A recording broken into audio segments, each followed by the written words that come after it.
Here this morning. So yeah, absolutely. Have a seat. Have a seat. So this is Gary. This is my friend Gary. Gary, I want to introduce you to about 400 people, and if you'll know all of their names by the time you leave, that'll be great. That'll be great. Howdy. Gary, you're from College Station, Texas, or you live in College Station, Texas. I live in college. Do not hold that against me. Yep, he's an You Aggie. know, no, I'm not. No, I just anyway. I live there, You live but I there? don't bleed maroon. you don't Okay. bleed maroon. That's good because their football team's bleeding this year. Yes, so it is. It is. So, Gary, tell us a little bit about yourself. Where you came from, who you're married to. You got about 14 kids. I mean, just tell us about your family. Introduce us to your family. Okay. Well, my name is Gary. So in typical Texas fashion, I have to say howdy. Oh, come on. Thank you. Thank you. I appreciate it. I grew up in a place called Wichita Falls, Texas. It's kind of in north central Texas. Lived the first 18 years of my life there and then bounced all over the world since then.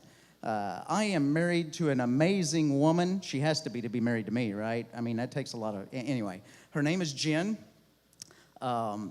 She is, honest to goodness, my hero.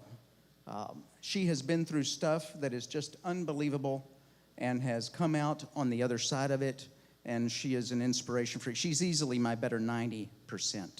I do have 7 children. They are all adopted because the Lord, He looked at me and said, no more of that guy's genetics, you can't have any more of that.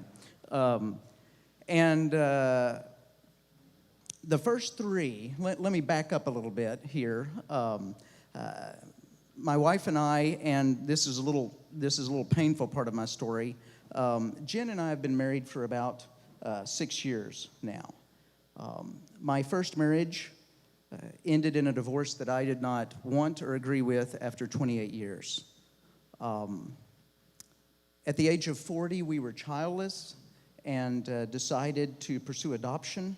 We wound up with 3 girls from Colombia, all sisters. And it was like a nuclear warhead went off in our home, and we spoke Spanglish for a couple of years. It was an interesting process. Those girls were 11, 9, and 6 when we got them, and now they are 28, 27, and 23. They were basically on the streets, and then an orphanage took them in, and so we've always looked at that and said, we were crazy to do that. We were absolutely nuts. But some of the best things in life happen when you do them when you're nuts, right? When you're crazy, that something's totally out of your comfort zone. And then, by the way, can I? You got the Okay, microphone. rabbit trail here. After 28 years of marriage, to have your marriage end for me was one of the most devastating events of my life. I did not understand it. I did not get it. I did not agree with it. But let me just say this to couples out there. There is this thing in marriages that happens. I've seen it in probably hundreds, if not thousands, of couples. It's something that I call creeping separateness. It's happened slowly over a period of time. And it usually begins with one spouse hiding something from the other one, however small. And over time, the hiding grows until finally it becomes full-blown deception and lying, and then even worse. And then all of a sudden, the couple wakes up one day and recognizes they're on opposite sides of the planet. So one thing that I learned hundreds of things through the divorce, but one thing I learned very quickly was the need for couples to stay current. Now, what does that mean? The need to be honest, the need to be real, the need to be yourself as much as possible at all times, whatever that takes.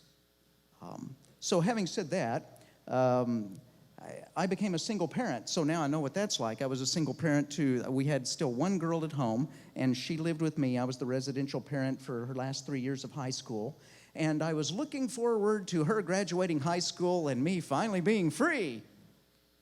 You can laugh. Yeah, right? Finally being free.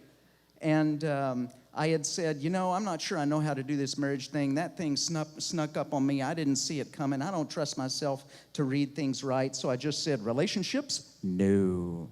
I just kept saying, no, no, no, no, no. And then this lady walked into my life and would not go away. And I was smitten almost against my will. And oh gosh, I love her. Anyway, so I graduate my last kid out of high school. 3 months later, get married and inherit 4 more kids. So now my kids range in age from age 28 to the last one is 13. Jen's late husband died of pancreatic cancer, which is actually how we met for the first time through church and through that. And let's just say that her late husband was 6'3", so I look up to all of those kids. Literally. I have a 13-year-old girl who is 5'9", who bends over to kiss me as she leaves for school in the morning. So let that story, if you could get anything from that story, please get this. God has this amazing, miraculous ability to take the worst possible thing and then use it somehow to teach us, grow us, and bless us and use it for good. So look out. He's an expert at that. Wow. Wow, that's awesome. Tell us a little bit about yourself. You were a pastor for a while. You were a missionary for a while in Japan. I mean, that's a pretty good. Give us a 2-minute snapshot of of Gary's career. When I went to college, I was going to be a surgeon. I went for 3 years pre-med, and then it was very distinct from God that He wanted me dealing with people's and my own soul and spirit and mind rather than merely bodies. So I graduated from college, went to seminary, wound up in college ministry for a number of years, then went to Japan as a church planting missionary for 7 years. It's a fun thing on my resume. I always like it at the end. Any other skills? Fluent in Japanese. I really look like I am, right? So after Japan, came back to the States, entered a 20-year period of pastoral ministry where I pastored 3 different churches, 2 in Texas and 1 in Washington State. And if you're here from Washington State, please forgive me, but Washington is weirder than Japan. Or at least it was for me. At least it was for me.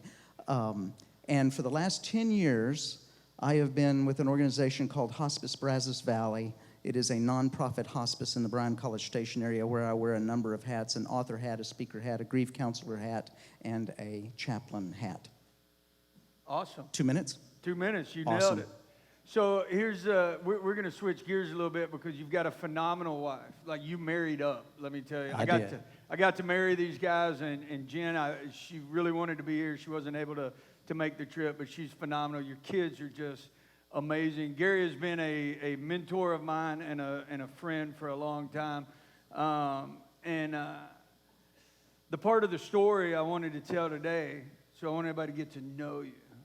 What Gary's not going to do is he's not going to brag on himself. He's actually one of the top grief experts in the entire country. He's wrote books all about grief for those who have lost a child, for those who have lost a spouse, surviving the holidays. I mean, how many books do you have? 10, 12? 14. 14? 15. He's got 14 books.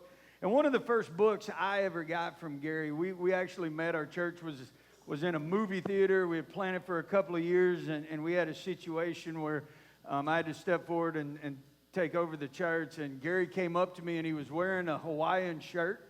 And he said, "Hey, man, if you need any help, if you need anybody to help preach or whatever, I'm here for you." And I looked at that Hawaiian shirt, and I thought, there's somebody that dresses more casual than me. He's hired. And so we've had a great relationship, and he's one of the top grief experts out there. But today I didn't want to talk about grief. I know a lot of you came in here today, and we had a little grief seminar yesterday, and man, it was an awesome day yesterday. They had a freedom conference, some folks dealing with some grief, but that's not why Gary's here today. One of the first books I got from Gary, he just kind of gave me, it's kind of a little bit about himself, and I want to start with this. This is a massive shift of gears, all right? So you wrote this book. It's called Not quite healed. It's 40 truths for male survivors of childhood sexual abuse. And on the back it says openness and honesty, a survivor. And then it says that respectfully assure you that healing is a process. And by definition, that means it doesn't happen quickly, but it does happen. So not to get into that situation, but obviously that was a massive part of your childhood with the abuse. And then I hear 28 years of marriage, you know, basically yanked out from under your feet. That had to be devastating. Tell us a little bit about, when I read your story in this book, I thought, man, the fact that you can stand in front of people and tell your story, the fact that you can still be a pastor for Christ, I mean, your church planting. Tell us a little bit about how you overcame some traumatic experiences. Let me fill out that story a little bit, and I'm going to do it very quickly. I lost large chunks of my childhood to the evil of sexual abuse, multiple perpetrators, multiple situations. My parents' marriage was not good. Creeping separateness was definitely a part of that. My mom had been drifting into mental illness for a number of years, but we didn't know what that was in the 1960s, much less what to do about it. I have one brother who is 14 years older, but there's nobody in between us, so we were both kind of only children growing up. I lost both grandfathers very early. I have no memory of one grandfather at all, and one grandmother never knew who I was because of dementia. I lost a best friend at the age of 12. He never came back from Christmas break due to spinal meningitis, and so I got to spend the rest of the 7th grade year staring at his empty desk in front of me in homeroom. And that is the first time I remember asking the question, why? You know, that question that goes nowhere. Why? After that, my parents' marriage fell apart. It ended in divorce. My mom made a suicide attempt, wound up in psychiatric care. I was living with her. I bounced over and lived with my dad. My mom got out of psychiatric care. The best time of my life was really that 6 months with my dad, until one Sunday afternoon he dropped in front of me in the kitchen of a heart attack and never regained consciousness and died a week later. A week after his heart attack, my brother and I got to nod our heads to unplug the machines because we knew he would never want to survive like that. And my mom moved back in to the apartment that my dad and I were living in. She made another suicide attempt, wound up in psychiatric care, and I remember waking up the next morning and thinking, well, for all practical purposes, I'm an orphan. I'm 15. Thanks very much. And I remember in my 15-year-old brain saying something like, well, if this is what life is,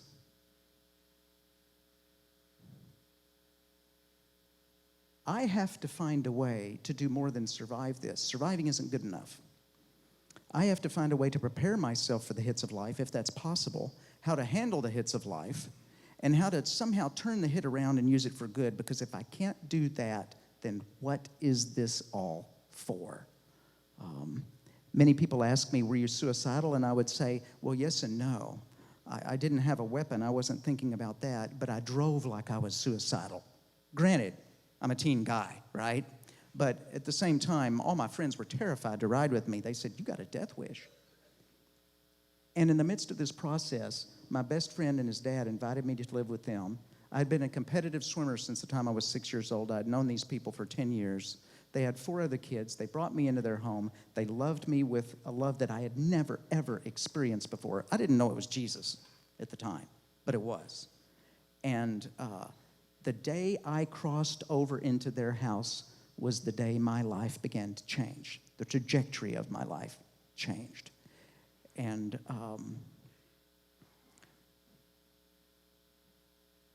I had a mentor who said 2 things to me, jumping ahead to college, that I've never forgotten. And this led to an overcoming mindset, I guess you could say. The first thing he said to me was, Gary, what happens to you is important, but you can't control that. So what's more important than what happens to you, this is absolutely crucial, is how you interpret and respond to what happens to you and around you. The second thing he said was, Gary, always remember this. It's not what you did that matters most now. It's what you do next. Those two things right there. Whatever happens, I can't control what happens to me or around me or the situations, etc. But I do have some say, lots of say, over how I interpret it and how I respond to those things. And so I thought, okay, whatever happens, I'm going to attempt to heal from it and turn it around and use it for good.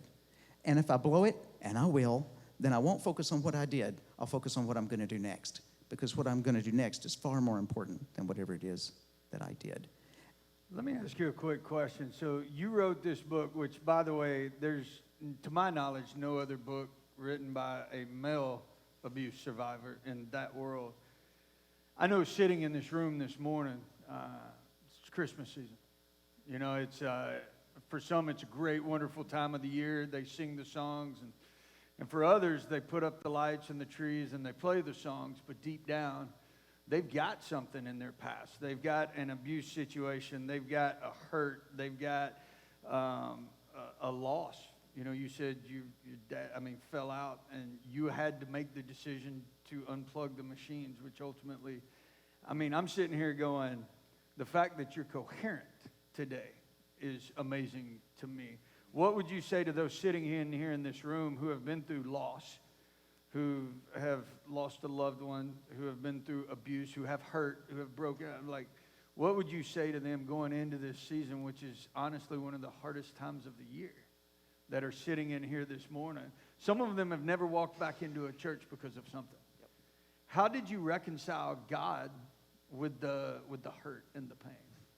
Don't you love how he asked one question but six at the same time?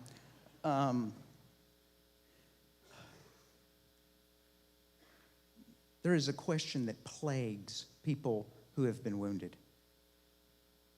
By the way, if you've been wounded, raise your hand. Just kidding, because everybody's going to raise their hand, both hands, right? We have a tendency to ask this question, why? Why? Why? Why? Why? Now, our hearts have to ask that question. But the frustrating thing about the question why is it leads nowhere. And all the time I get asked theologically, why? And my response is, if I were to answer you biblically, give you a reason why, would that satisfy your heart? And people go, no. And I said, so why is just a circular question that we ask. And if you're asking that question about some part of your life today, be it 40 years ago, 10 years ago, or yesterday, my one piece of advice to you is give your heart its day. Let your heart ask that question, but don't get stuck there. See, your heart, if it gets stuck on why, there is no end to that. It just keeps circling. And eventually, it becomes this sort of infectious disease where bitterness and anger begins to infect your life. And then it begins to infect your heart. And if you don't watch it, it will kill your heart and kill and destroy your relationships. Don't let that happen. You are way too important for that. Instead of the question why, try to focus on, I can heal. I'm going to say this, and I mean this with all my heart. There is no one that is beyond repair.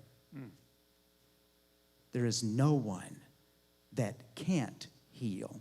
Healing is available for every individual on the planet. But it's work. You have to choose it. You have to pursue it. And you have to stay at it. It's a day-by-day battle for some of us. Now, in my own life, I can honestly say this. I've never overcome anything. I really believe that. I don't think I have the power to overcome anything. I think God has the power to overcome everything. You know, Jesus, at the end of the Last Supper, he tells his disciples, I'm leaving. And you can just hear him saying, wait a minute, wait. This is not in our plan. This is not supposed to happen this way. No. And Jesus says, guys, in this world, you will have trouble. Not might, not maybe, not sometime. In this world, you will have trouble. But take heart. In other words, he's saying, don't focus on the trouble you're going to have. Take heart. I have overcome the world. I believe he can overcome anything. And so anything that I've overcome, I don't think it's me. I think it's Jesus Christ in me that is overcoming that. What did I have to do? I simply had to trust him along the way, and that's not always easy. Now, Scott asked the question, with all that's happened to me, how did I reconcile that with God and God being good? I must be really weird, because I never doubted the existence of God in my entire life. I knew he was there. I didn't know anything about Jesus until I was about 10 years old. But God, I knew he was there. Through all the sexual abuse and everything else, I knew he was there, and I never doubted that he was good. I can't explain to you why that is the case. And then, when things really began to unravel in my life, being able to believe that he was good, it's this Jesus character that convinced me of that. Because God clothes himself in human flesh and comes down and is born as a baby. How miraculous is that? And then he lives a sinless life, and then he gives himself on the cross and experiences pain and suffering. By the way, those of us who are survivors of abuse, just look at Jesus' trial and crucifixion and notice all the abuse that he endured. And not just before then, plenty of abuse that he endured before that. And so in my teenage brain at the age of 16, I said, that guy knows. That guy being Jesus. He knows. He gets it. He has personally experienced it, personally been through it, conquered death, emerged victorious, and he wants to lead me. That's an offer I couldn't refuse. And the beautiful part about it is, it's not just Jesus Christ with me. The New Testament says that once I respond to him, he's just waiting for me to respond to him, then he lives in me and wants to live through me. And that means overcoming is possible. Not just possible, but likely. Wow, great answer. That's awesome. Overcoming. You've had the abuse, you've had the loss, you've had the grief, you've had all of that. You obviously use writing as an outlet, right? So, in counseling we teach people to journal and all that. You've obviously figured out that's a phenomenal outlet. So when you came this go around, I've read most of your grief books and all that. You had this new book, and I've skimmed it for the past 2 days, and it's called Difference Making: Overcoming Adversity and Turning Pain into Purpose. So if I was to ask, as you did, I said, everybody who's been wounded, raise your hand. Everybody has a blank they could say, this is my pain, because everybody's been hurt, right? So you've wrote this book, and as I'm skimming, you've got 10 chapters off the kind of the beginning. But I landed on it's just crazy to me. Chapter 4 is the lies. You're battling the lies versus the truth. Like chapter 4 says, no one will ever really love me. As an abuse survivor, there's this stigma of, I'm dirty, I'm not, all of that. You've got, I'm ugly, I'll never measure up, I'm hopeless. And then you've got chapter 5, I'm worthless, I'm bad, I'm a mistake, I'm no good to anyone, I'm a loser. I mean, these are the lies that the enemy tells us that I know he's told you all throughout. I'm not enough. And then chapter 8 says I'm damaged. It says I'll never be whole. I'll never be a complete person. I'll never succeed. I'll always be less than everyone else. I'm beyond repair, a lost cause. I'm hopeless and beyond help. These chapters are all about the lies that are spoken to us. And we talk in our church all the time about the enemy wants to seek, kill, and destroy, and he will keep you in condemnation. He'll keep you believing that you don't ever measure up. Based on your past, based on how did you defeat that lie in your head? How did you defeat those feelings of, because I know there's people sitting in here today that feel all of those lies, that believe all of those lies about themselves. How did you? Lies are tricky things because we buy them not knowing they're lies. They seem to be true, right? Circumstances seem to indicate that I'm damaged and nobody will ever love me, that I'm a lost cause, that I'll never be good enough, etc. And so what happens is Our wounds in life come with messages, and those messages are usually lies. We swallow them at some point, and then it turns from, Gary, you're damaged, to me speaking it in my own voice. I'm damaged in the first person. That's the key, that it is sunk into your heart. And once it takes root in your heart, it is difficult to pull it up, so to speak. We all know the problem with weeds, right? Yeah, we try and try and try, but they just keep coming back. Well, thankfully, I've got some Roundup for you. No, I'm kidding. There's only one way I know to combat lies, and that's with the truth. You have to begin to tell yourself the truth, and you have to say it in the first person. I am created in the image of God. I am unique in all of human history. There has never been another person exactly like me, and there will never be another person exactly like me again, even if I'm a twin. I am unique, and therefore planned by God, wanted by God, created by God, placed on the planet by God. So that means I have a unique mission and purpose to live here. And whatever that mission and purpose is, it has to do with loving God and loving other people, period. And when I began to think about it that way, decision-making becomes very easy. Does this fit with loving God and loving other people? Nope, it's gone. If it fits with that, well, we'll pursue it a little further, see if it's the best thing out here. But, you know, this is not easy. I wake up every morning. I have a routine. We all do. I sit with my Bible. I read for a little bit. And then, you know, the next thing that I do after I read my Bible is I start telling myself the truth. The things I've just said and a lot more. I am a new creation in Christ. Christ lives in me now. My sins are gone and forgiven. I am a new creation. I have to tell myself that every single day. Because you see, lies are familiar to us. They're like the old recliner that you can just sink into, and sometimes it's like, this feels good to punish myself a little bit for some of the things I've done and some of the things that have been done to me. But it's all smoke and mirrors, folks. It's lies. And keep this in mind. If you believe a lie about yourself, it might be internal now, but originally it was external to you. You are not that lie. It is not true. So somehow we have to begin to ask ourselves, what's really true about me? What is really true about the world?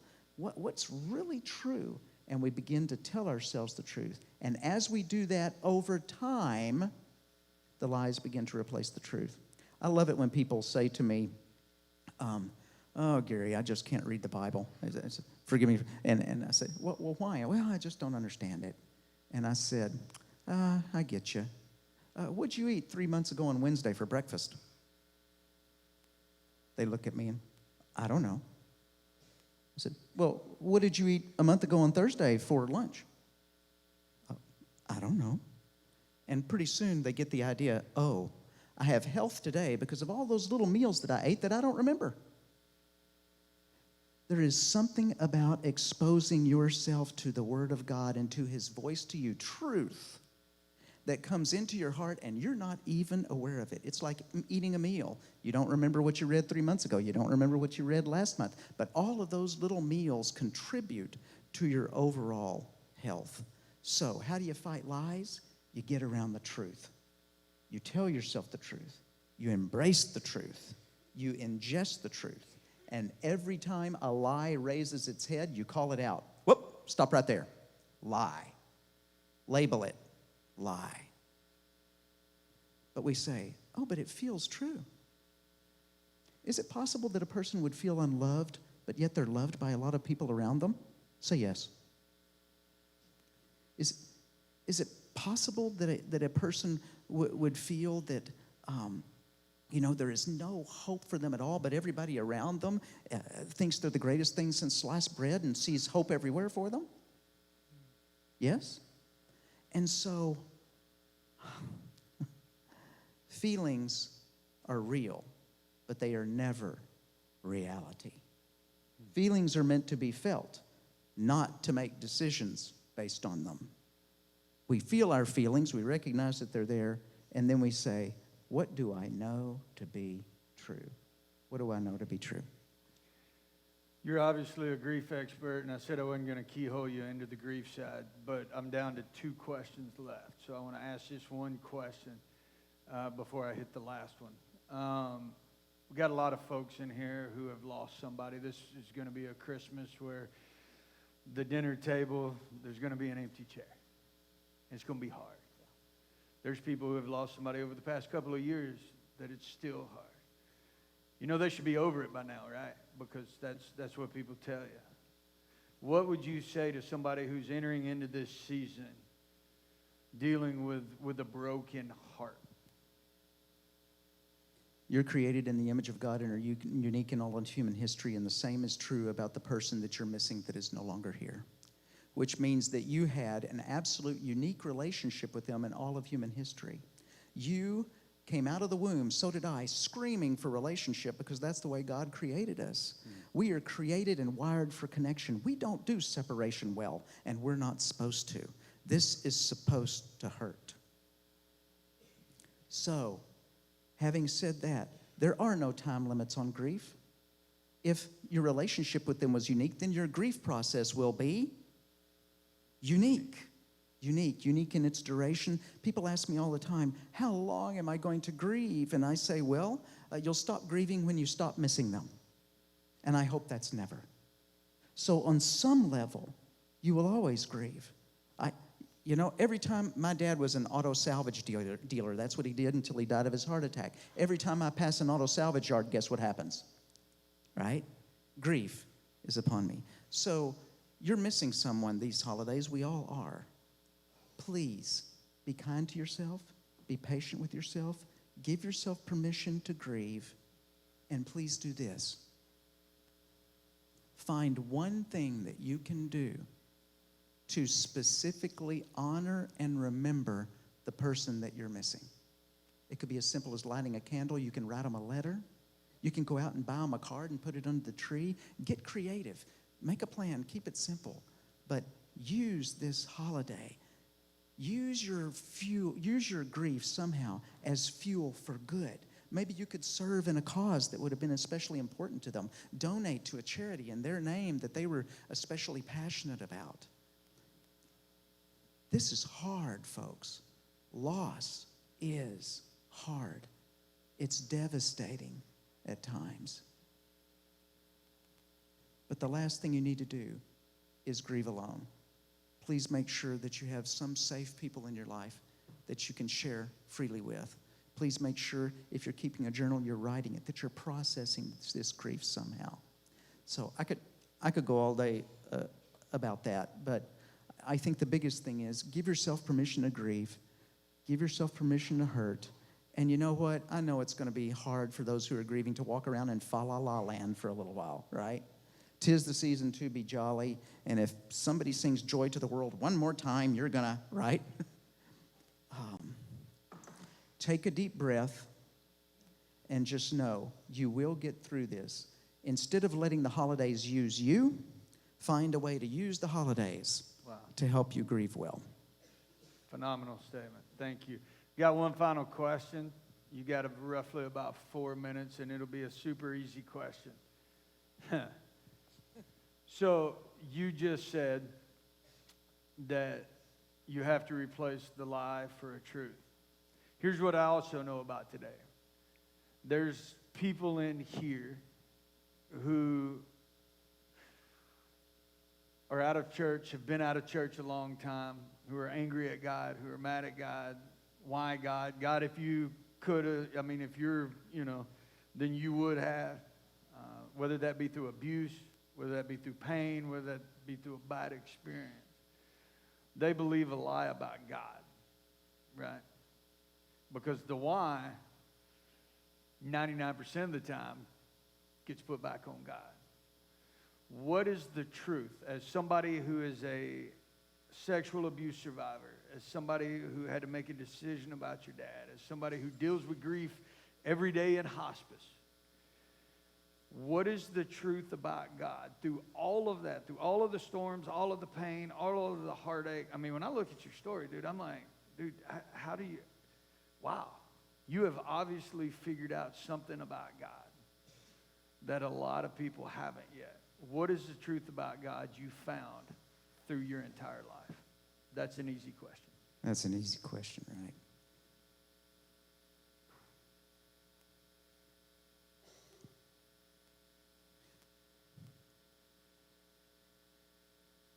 Jesus came to several people in the Gospels, and he asked them some version of this question. Do you want to get better? Would you like to be healed? Can I heal you? Can I do this for you? And if you look at the instances where he says that, he is talking to people who have been significantly wounded in some shape, form, or fashion. He knows this. Jesus never forces himself on anyone, but he comes gently and he knocks and he says, would you like to be healed? Now, we would love for it to be slam, bang, healed, done, right? That's not typically the way God works, because God wants a relationship with us. And so he wants us to grow. He wants us to heal over time, because that is the thing that fosters relationship. He is a convenient target. God's been bearing the brunt of evil for a long, long time. It is easy to shoot at him because we all think, oh, well, who does the buck stop with, right? Yeah, you know, and I've got to direct this anger somewhere, so I might as well direct it at God. You know, if that describes you this morning, and I know a lot of people in here, and myself included, we have been burned by church, we have been burned by Christians, we have been burned by well-meaning people saying just ridiculous sort of things. Christians are not Jesus. They know Jesus, but they are not Jesus. And the truth I've discovered about God is this. He is not some aloof puppet master up there that kind of spins the world and says, well, we'll watch and see what happens here and do damage control as we need to. He is a father who is a good father, a compassionate father, a loving father, who is intimately involved in his creation. And as he is involved, he knows, he gets it. And Jesus Christ is the ultimate example of this. He knows all about abuse, he knows all about grief, he knows all about pain, he knows all about death itself. Because he has been through it himself. And in my life, I don't know about yours, the very best mentors I've always had, I could say, they've been there. Right? They've been there. Jesus Christ has been there. And so whatever has happened to you, in whatever context, even if it's in a Christian context, I really believe Jesus Christ sits with you today and whispers in your ear, I'm here. I love you, I always have. I know a lot of things don't make sense. Would you like to be healed? I would like to mentor you. Will you give me that opportunity? Please don't make it about other Christians. Please don't make it about church. Please don't make it about what has happened to you. Let's just let it be about us. I want you to get to know me. And as you get to know me, I guarantee you, a lot of this other stuff will make sense. But until you really know me, none of it will make sense. Wow. And we would call that the invitation of a lifetime. Gary, thank you so much. Can we give Gary a big round of applause? Love you, buddy. Thank you.